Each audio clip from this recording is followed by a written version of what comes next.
Sisi kama chama cha demokrasia na maendeleo tunahubiri maendeleo. Hiyo ndio dhana nzima ya chama chetu. Tunahubiri uzalendo wa nchi yetu. Tunahubiri uzalendo kwa ajili ya taifa letu. Lakini juzi nimemsikia anasema kwamba tutaandika barua FIFA kwa ajili ya kuzuia mashindano ya AFCON kwa sababu nchi yetu imedhihirisha kwamba kuna ugaidi, na mbaya zaidi ambapo nasikitika sana akasema serikali yenyewe ndio imetangaza kwamba kuna magaidi 58 ambao wako magereza. Bwana Heche ni msomi, ni mwalimu kitaaluma.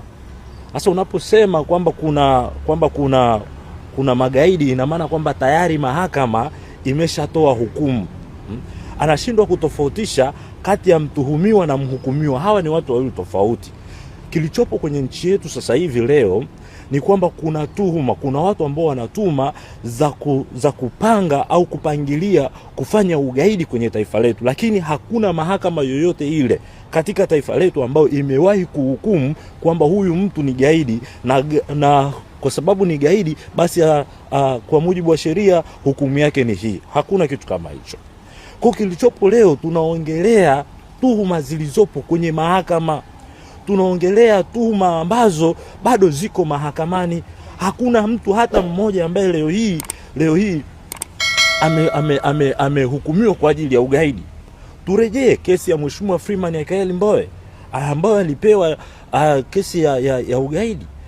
Ilikuwa ni kesi ya ugaidi, lakini mwisho wa siku serikali au vyombo vya mamlaka ikiwemo DPP aliridhisha kabisa kwamba hapakuwa na kesi ya msingi, kwa akaamua kuondoa ile kesi. Na Mbowe akaachiwa.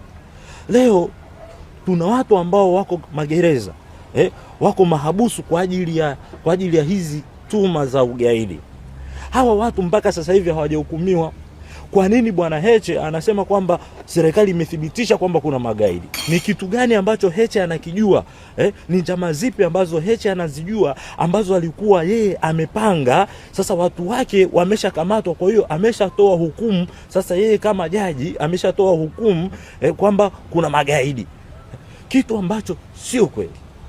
Hii ni dhana nzima ya kuharibu taifa letu, ni dhana nzima ya kuharibu nchi yetu, ni dhana nzima ya kuharibu maendeleo ya taifa letu.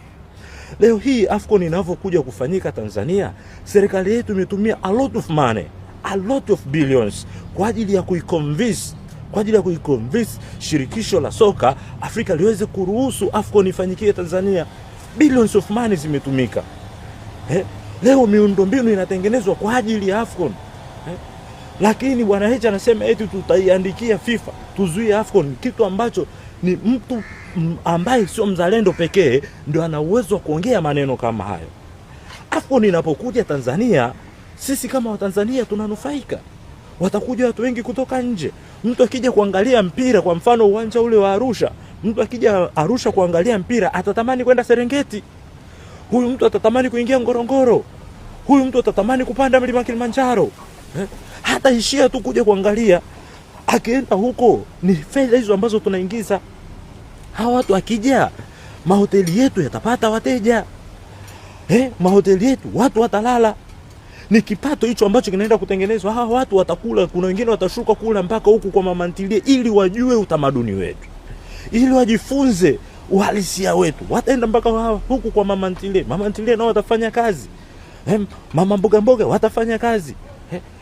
Lakini sasa mtu ambaye sio mzalendo ndo anaweza akatoka akasema kwamba AFCON isifanyikie Tanzania, au anaweza kushawishi kwamba AFCON isifanyikie Tanzania, wakati sisi kama Chadema tunahubiri maendeleo.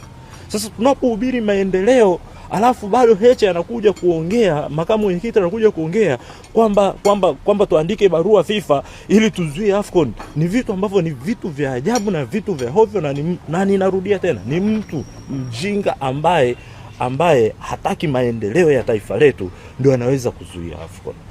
Kwa ni muombe sana Bwana Heche asitaki kutugombanisha Chadema na wananchi. Sisi tunapenda sana Chadema. Sisi tunakipenda sana chama hiki. Ndio maana tunakipigania usiku na mchana. Ndio maana tunapambana kuhakikisha kwamba chama hiki kinaendelea kusimama katika misingi yake ile ambayo tulikuwa tumeitengeneza. Ndio maana tunaendelea kupambana kuhakikisha kwamba chama hiki kinarudi kwenye ule mfumo ambao ni mfumo mzuri, mfumo ambao ni kwa ajili ya kuleta maendeleo ya nchi yetu. Kwa hiyo niwaombe sana Watanzania, niwaombe sana wananchi wenzangu, hizi kauli anazozitoa makamu mwenyekiti zipuuzwe.